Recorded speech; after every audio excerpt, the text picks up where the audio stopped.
राजस्थान विधानसभा चुनाव 2023 का प्रचार प्रसार अंतिम दिनों में है और मारवाड़ सूबे के जालोर परगने का इतिहास शुरू से गौरवशाली रहा है। परमाणु के बाद चौहानों द्वारा निर्मित इस जय सोनगिरी फोर्ट आज भी अपनी आन बान और शान का बखान कर रहा है। आज जालोर विधानसभा क्षेत्र का इतिहास संक्षिप्त में हम आपके साथ समेट लेते हैं। इस सीट से मौजूदा विधायक जोगेश्वर गर्ग ने 4 बार, मांगीलाल आर्य ने 2 बार और गिरधाराम फुलवारिया ने भी 2 बार विधायक बनने का अवसर पाया है।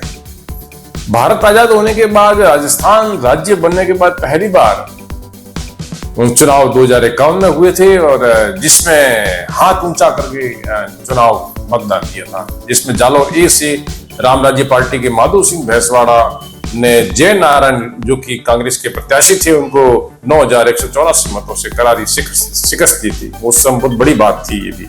इसी तरह जालोर बी से हजारी सिंह ने जो निर्दलीय थे और कांग्रेस के रामचंद्र सिंह को 5554 मतों से हराया था। इसी तरह 1957 में राम राज्य पार्टी के हसिया ने कांग्रेस पार्टी के सादुल्ला राम 991 मतों से उन्होंने हराया था।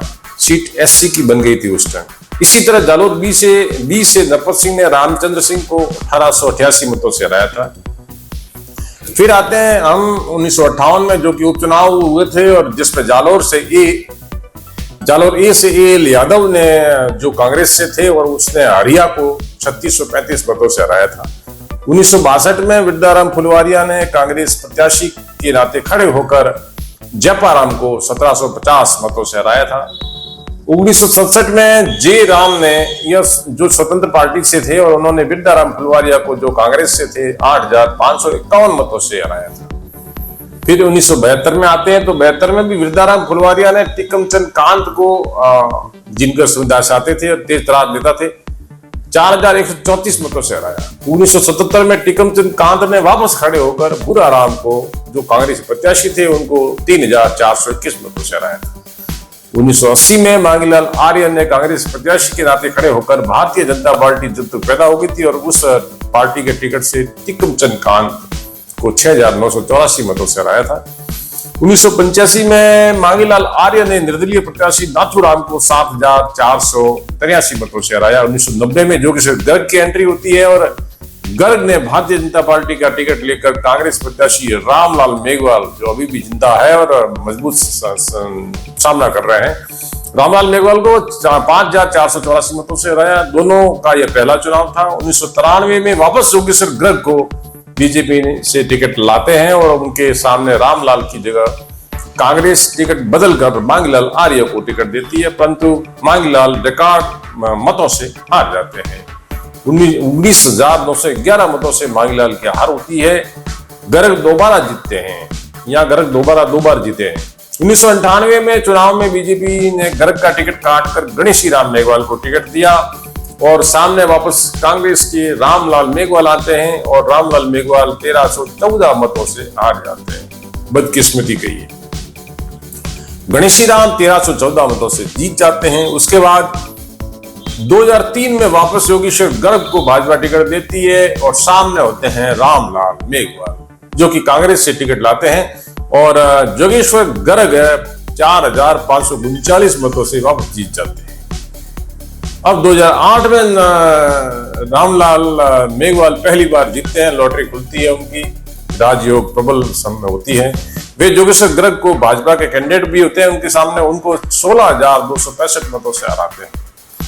2013 में वह भाजपा टिकट चेंज करती है और वापस अमृता मेघवाल को टिकट नए सिरे से देती है। अमृता मेघवाल रामलाल मेघवाल को रिकॉर्ड जो अभी तक रिकॉर्ड है 46,800 मतों से कांग्रेस प्रत्याशी के नाते हराती है। अंतिम चुनाव 2018 वापस भाजपा जोगेश्वर गर्ग को टिकट देती है। सामने पूर्व जिला प्रमुख मंजू मेघवाल उतरती है और गर्ग उसको भी भारी मतों से मतलब 35,234 मतों से जबरदस्त शिकस्त देकर जालोर पर कब्जा करते हैं। अब आती है हमारी 2023 के चुनाव में। इस चुनाव में भी कांग्रेस ने रानीवाड़ा से पूर्व प्रधान रह चुकी रमीला मेघवाल डाबी को टिकट दिया है, जो महिला कोटा को बढ़ने का कांग्रेस ने एक तरह से प्रयास किया है। परंतु मेघवाल समाज में रामलाल मेघवाल और पवनी मेघवाल के निर्दलीय खड़े होने से एक ही कम्युनिटी में 3 कैंडिडेट होना भाजपा के लिए फायदेमंद हो सकता है। वैसे रमीला मेघवाल काफी स्ट्रगल कर चुनावी मुकाबले में काफी वापस लौटती नजर आ रही है, परंतु फिलहाल जानकारी के अनुसार गर्ग का पलड़ा भारी दिख रहा है। नतीजा तो 3 दिसंबर को ही सामने आएगा। जब तक यह सब बातें गर्व की बातें हैं। और दोस्तों, यह थी जालोर विधानसभा क्षेत्र की इतिहास के बारे में जो जानकारी हमारे पास थी, उसको हमने माला एक माला करके पिरो के मोती पिरो के माला बनाई है। आपको यह जानकारी काफी रोचक और जनरल नॉलेज के लिए फायदेमंद होगी। अगली जानकारी हम जालौर, बीनमाल, रानीवाड़ा और सांचौर की भी शीघ्र देंगे। तब तक मुझे इजाजत दीजिए। जय हिंद, जय भारत।